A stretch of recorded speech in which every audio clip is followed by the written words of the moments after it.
Danielle Canada, Rolling Out. Speed, Danielle. All right. How are you today? I'm very well, thanks. How are you? I'm very well. Now talk to me a little bit about this film. What initially attracted you to this role? Oh, wow, so many things. For me, it's a wonderful love story at its heart. And I was really excited also by the fact that it's based on a real painting.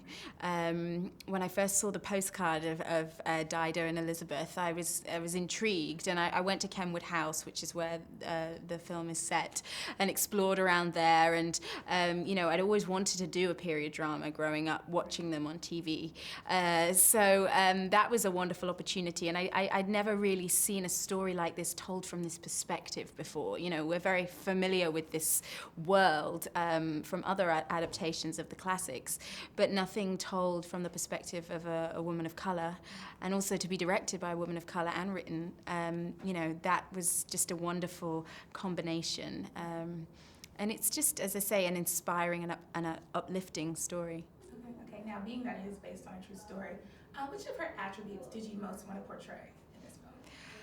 For me, I was most concerned with making Dido real, a real multifaceted girl, because there are issues that we explore in the film, the race, class, gender, identity issues, but we don't think about those every minute of every day. She's also just a girl who falls in love and is trying to work out who she is.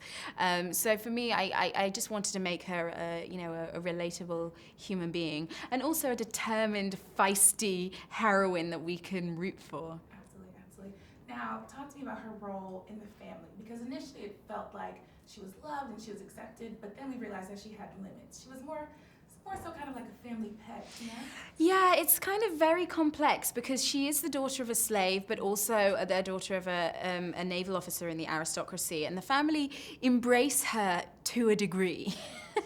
And she's very privileged, and it's hard to also, I was concerned with not, having her come across as too bratish, because she is, dressed in sumptuous silks, and she plays the piano, and she's educated as an elegant Georgian lady. But, there are limitations to her equality, and then if there's limitations to your equality, that's not equality.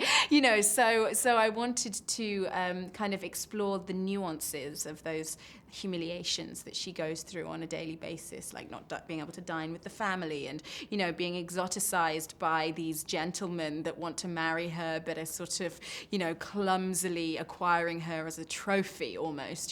So all of those things were really a complex cocktail of ideas to explore. Absolutely. So what do you want people to know the most about Dido?